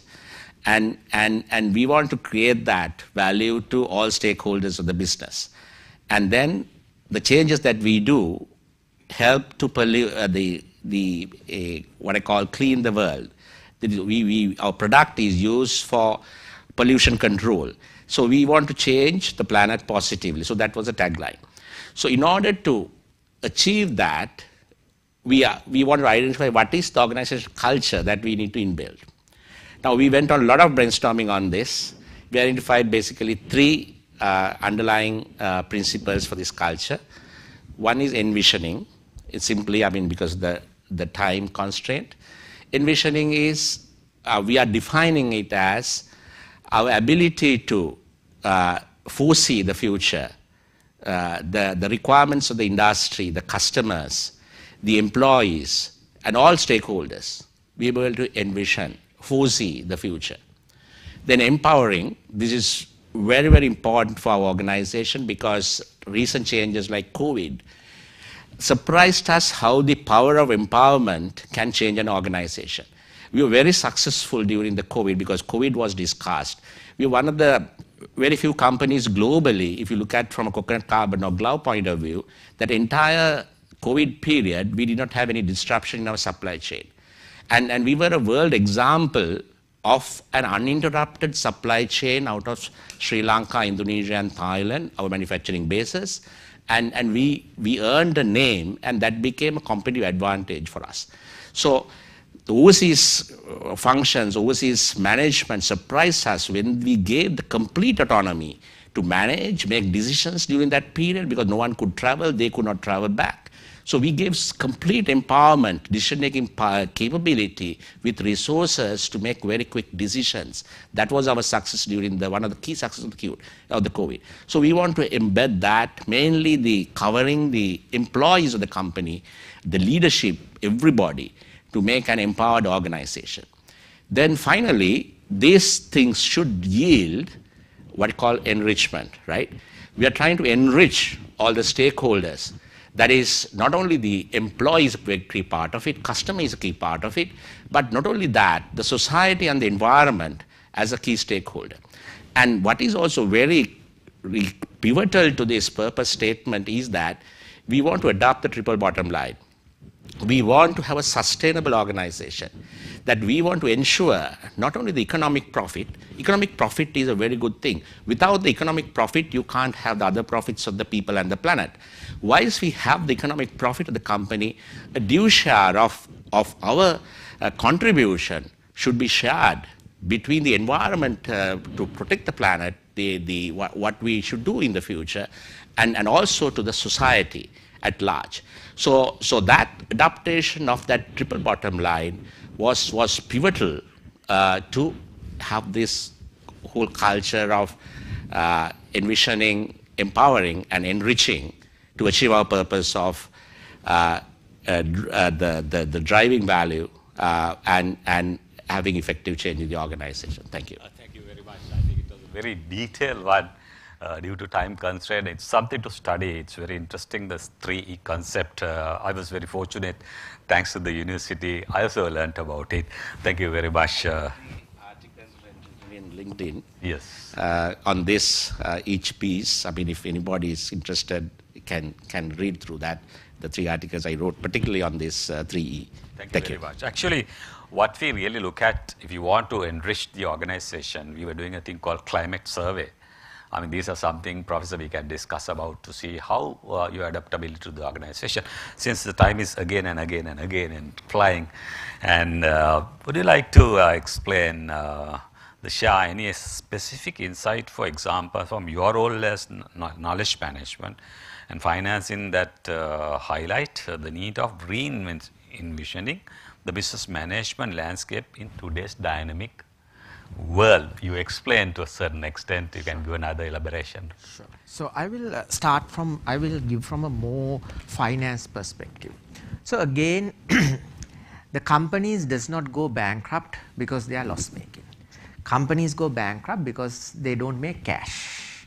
So one of the things that we can do, and we have done, is there's a nice book written by 2 valuation, what you call, gurus, called Michael Mauboussin and Alfred Rappaport. The name of the book is Expectation Investing.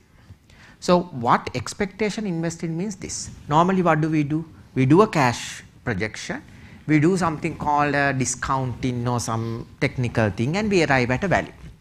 What these 2 gentlemen have done is they have started with a value and understood the drivers which create the value and identified what the value driver should be to achieve your target value. So that is expectation investing. That book is available, very nice book, about 150 to 200 page book.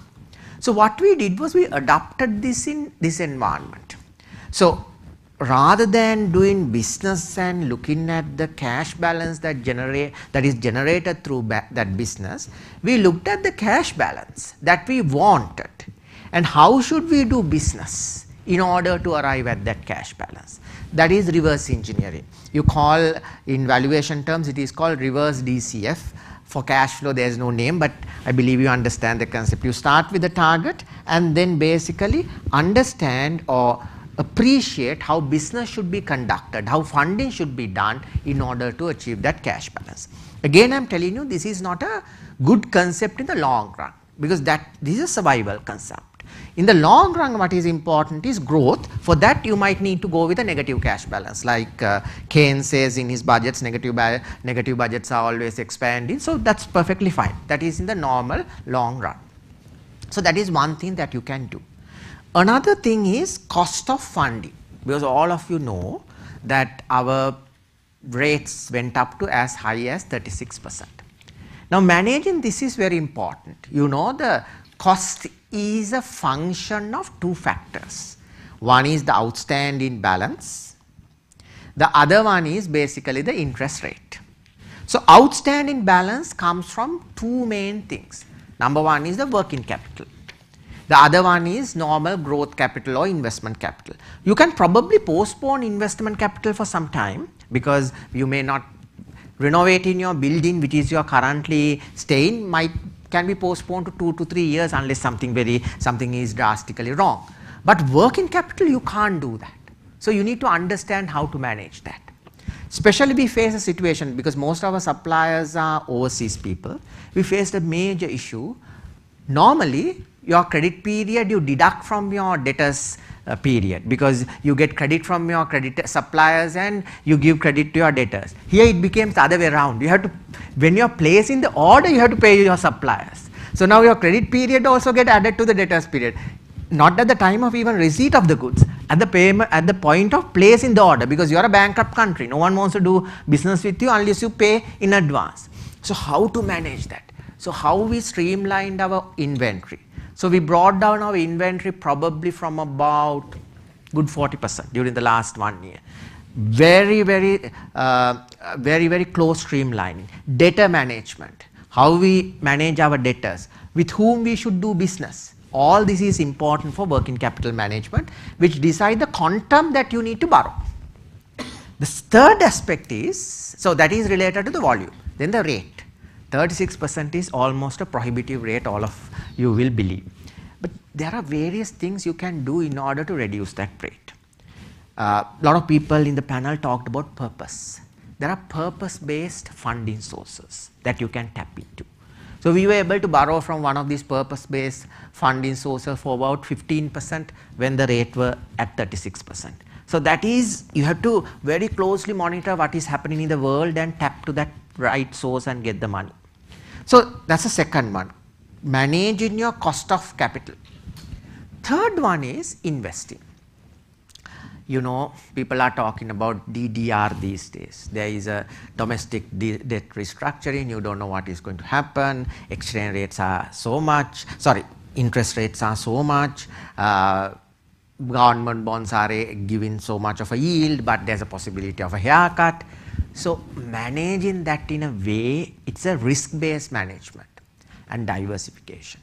You cannot put everything, you can't be greedy in this case. If you're greedy, you're gone. If you're greedy and put it to one source, and if that goes for a 6, you're gone.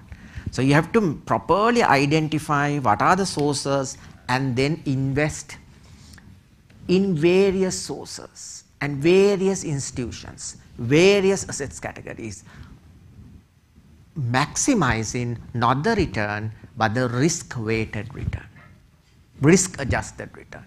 Maximizing return is a very easy thing. Maximizing the risk-adjusted return is very difficult.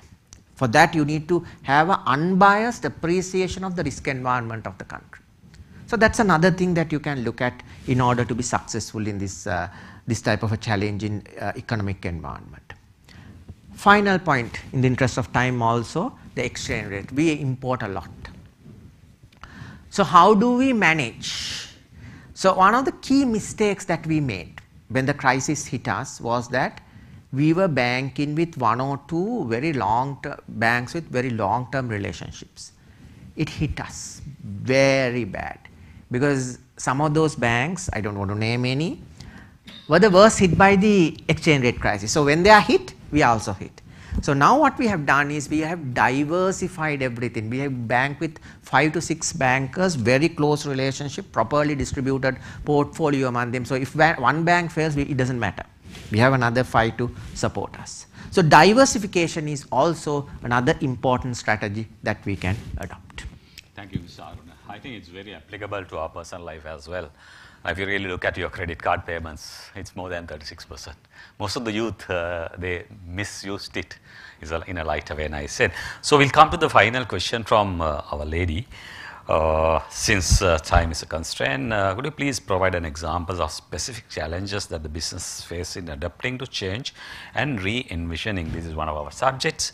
Their management practices. How can these challenges be addressed effectively?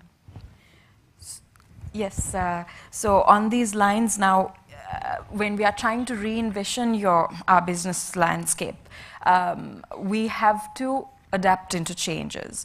So the biggest challenge when it comes to change is, one thing is about, more often than not, it'll come down to finding common ground. Now, when it comes to people, or even practices and processes, finding common ground, because you will be dealing with different segments of people. There'll be the segment who are resistant to change. There'll be the segment who are the change pioneers. There'll be some who will have different opinions as to how about we're going to get to this change, may have different opinions. And then there'll be the people who will be okay with whatever it is that's done. And so on and so forth. But at the end, we have an objective, we want to implement a change, but then there are various elements. So you can't implement it the way you want.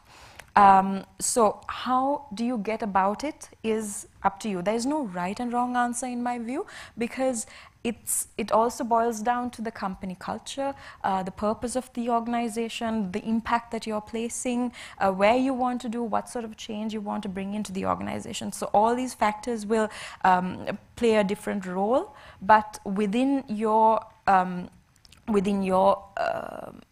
organization, you need to find that middle ground. You might have to make adjustments. Say, for example, you want to bring in a new practice, maybe a performance management system. There'll be certain people, there'll be a segment who will not want it. It might be as simple as automating your performance system. There'll be difference in opinion.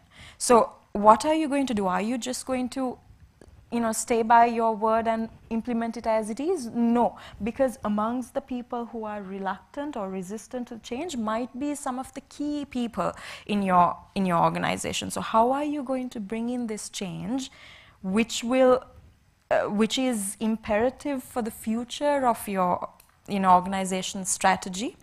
How are you going to bring that? By balancing everyone. So you need to be able to be flexible, you need to be open to that feedback as well, and see how you'll find common ground. So on these lines, I think we also need to establish what our culture is in the company. I think a culture that's focused on passion, unity, teamwork, these kind of things will really build your culture and make it adaptable to change, make it more open to change and less resistant. Because with unity, there is understanding. There'll be, now basically, think about it. You work best with your best friend. That person tells you to do whatever, even something completely against what your parents say, you're okay to do it because you're comfortable with the person. It's something like that.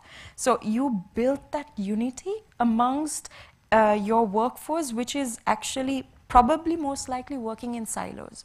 You have departments, they're focused on the department goals, finance is on one end, marketing is on another, strategy is a different thing, budgets are separate, human resources just focusing on hiring and firing and retaining people. There is no unity there. The culture doesn't have this. So you need to, through HR, I think we need to really focus on defining our organization culture, aligning it to our business's vision and mission and strategies, and putting it across to the employees. So for that, communication is key, because in order to build that trust and understanding, you need to be able to understand what your employees are feeling, what you want to say. They need to be clear about it. If there is any feedback, there should be a conversation between the management and the employees. Also, the strategies would differ from where the change is coming. Is it a top-down change or is it a bottom-up change? So who needs to be convinced? So the strategies have to change accordingly. But I think if we master the art of finding middle ground, which is unique to your organization, the middle ground will be different from one organization to the other, but you find that, you define your culture, make sure you optimize on your communication between the management, the decision makers, and the change pioneers and the rest of the workforce. I think you'll be able to overcome the challenges and align your business to where it wants to go or where its full potential for the future. Thank you very much. Actually, it's team building. And in fact, in the Open University, recently we had the breakfast meeting with the academics and the staff. That was fantastic. That's created the unity. Actually, this is something to do with, you can't call Pareto theory, or you can call 90-10 theory. Because the change resistance is from 10%. But if you handle them very carefully, as I said, at the ground level, sky's the limit. So with that, we will be finishing the questions from the eminent panelists. I think there's so many things to gain from them. I know they're so busy and they contributed very well for this session. Now the house is open for questions, if any. Yes, Professor. Our former Dean. Thank you. Yeah, thank you for, and also thank you for you all coming here, accepting our invitation, and also sharing good knowledge and vast, as we got unbelievable experience that is credited to you all. You're talking start to re-engineering and adaptation, repositioning, and the diversification environment, and those the new business model, new opportunity for go focus. So the different things. I'm just all in the world. There's no change, because the change and challenge is the opportunity for us. So that is no, everybody get ready. That's no any question on that. So that all you are clearly explaining. So I'm changing. Another thing, you also say the forecast. We have to forecast, we have to find a future opportunity to survive the competitor. So I'm focusing only that in as a Sri Lankan in national here we talking about this brain drains. People are try to go, talent are go out, and not the same way the talent are now is changing. Maybe you feel the changing talent. If we forecasting employment, supply and demand in the nation is totally changing now. Yes. Simple one example, see now female employees are more entered to the market now. But within our culture point, see whether this organization culture or the organization environment, whether it change, for inculcate this, the change employment, supply, demand in this. So in this too, because my positive is for the nations, we can, even though they are going out, because they are producing talent for the national market. That is one plus point. Another thing, how we can keep our talented for our needs. So that's simple for every questions. Thank you. Thank you. Thank you. I should thanks. In Sri Lankan context, we are talking about a lack of visionary leaders. By looking at the comments and whatever the particular communication, I can see this so-called think tank can be seen from these eminent personalities. But unfortunately, in the country, we are talking about this strategic. In the strategic management, we discuss about something called there should be a strategic window, need to be open, a temporary time period, the opportunity should be created, we have to grab before the window is going to be closed. But what is your idea, even though we have these eminent personalities, intellectuals, so we have good professionals, but I have seen there's a small gap between these so-called different people, where I actually put my mind set into a kind of a different egos. So what is your idea as eminent panel members? So how we can bridge this gap? Then we have academia, then we have a private sector, but still I can see the small kind of a different egos playing each other. But this kind of a forums will bridge the gap. But is there any other strategies you can propose us for moving forward, even in the faculty, even for the university and all? I just want to. Good question, Professor. I think that's also from other faculties also, in other universities also same dilemma is there. So my proposal is, if you take international universities, maybe in master's level, I mean, there should be a window that academia should come to the industry, and there should be a window created, opportunity created, a hot desk should be there for academics to come and part and parcel of the company strategy, not only the strategy. So there is a tech, professors, academias are there only for creating the strategy. Academia should be part and parcel of sometimes how to implement the strategy as well. They should also go into the ground level and see how strategy created is going to implement at the, maybe in the blue collar level. So my proposal is at least the blue chip companies with government intervention, with intellectual interventions, blue chip companies, there should be a window. Every multinational or a blue chip should give a opportunity to academia to come and work part and parcel.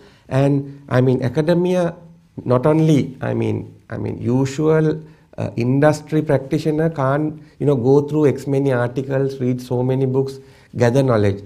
So we have wealth of knowledge from the academia. So if you just flush 10% of that to the practitioners, there will be lots of 1 + 1 will be 4 there. So there should be a window, execution, strategy creation, board level, there should be a mix.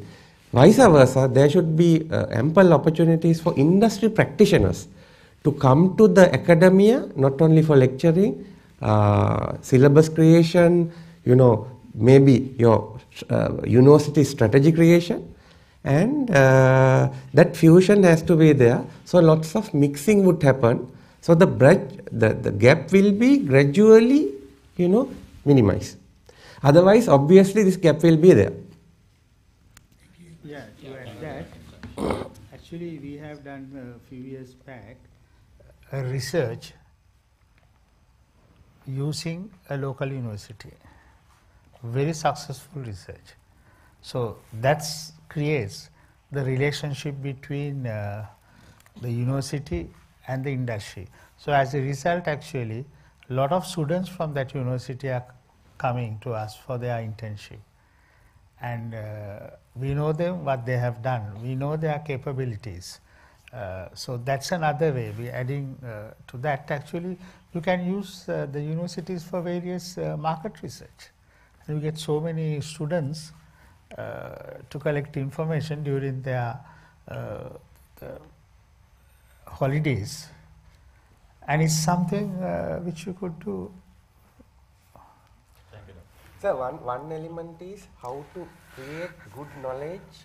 The academia's main responsibility is adding lots of new knowledge to the industry. So if you all can come and work part and parcel of the organization, there is lots of knowledge which is not captured to case studies and for the books. So 80% of knowledge automatically created is go waste. So if you all come and observe, at least observation, you can create lots of theories. So again, if that model works, there can be lots of new knowledge creation and pass to the general public. I think you want to say something. I think it's a very pertinent question. I think it's very important that the academia identifies who are the crucial resource personnel within the organizational structure, and I think give more opportunity for more interactive sessions with the students, right? Because at the end of the day, I mean, our clientele here is the student, right? Right, within it has to be more practical oriented, this kind of forum, right? You have a topic, right? And there is an industry experience, and the eminent person who is sharing this with the university students should have a very, very practical program, and it could be linked to the syllabus or the either by a way of a project or either way of a kind of a part of a semester's particular curriculum. It can be included. Because, for example, we are also reaching our end of our career. So one of our key objectives, Professor, is also to impart this knowledge to a larger population.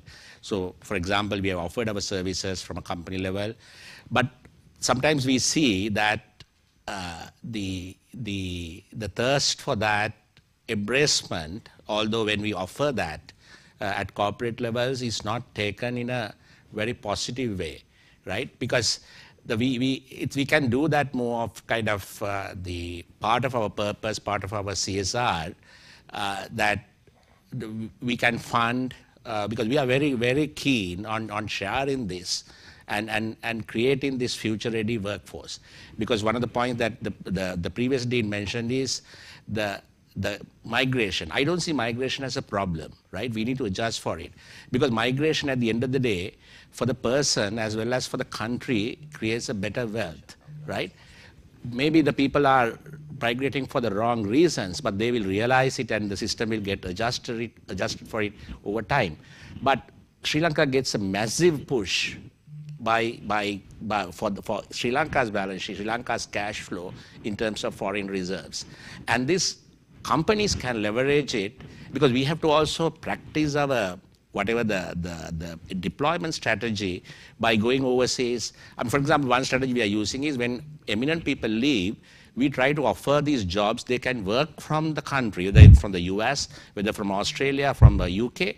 We offer our marketing jobs to these people. So that's a way of companies adjusting for it. And the other key thing is, I think we should encourage a lot of students to be on social media for right reasons, right? For example, I have seen the enormous power of LinkedIn and getting connected to the key people, and where we share a lot of knowledge about the companies, the articles and all that. So I for example, as a person who are kind of trying to promote these in LinkedIn platforms, I would accept anybody who has a genuine interest to come into my network. And if we can encourage the students to also be in these social media correct platforms, for educational and professional knowledge, I think that will be that can take a very, very large step towards getting that exposure. I mean, rather than doing, we can always do the physical interactions, but I think the virtual platforms and the social media is also a great example of how students can connect. Thank you very much, gentlemen. I think you may have so many questions to ask. All these expertise panel have sacrificed their time, which I mean, you can't value it. So let's close this session whilst thanking these eminent panelists for sharing their very valuable thoughts. I, Dr. Shampika, consider very privileged and honored and to be with this our resource personnel. I also learned a lot. This is also kind of extension of the Dharmadanya. Thank you very much. I think you can see, Professor, they are doing it, they are willing to do it, but unfortunately, as they said, there are no takers sometimes. This is something we'll have to inculcate and we'll have to market it to get this sort of a talent pool into the places and create that environment for the students to learn. So let me close the session with a big thank to our panelists. Thank you so much for sharing your value. I mean, there's so much opportunities, windows are opening. And to the organization committee, our Vice Chancellor, and also the Dean of Faculty and the Chair, Professor Shampika, and Mr. Asanka is not to be seen. Yes, and so thank you so much. He was one of the driving forces. Even yesterday night, 10 o'clock, he was speaking to me. So it's a fantastic event where I'm concerned. And if there was any lapses on our part, our apology, especially considering this time concern. I always believe every end is a new beginning. Let's start a new chapter after this second symposium. Thank you very much. Have a pleasant afternoon.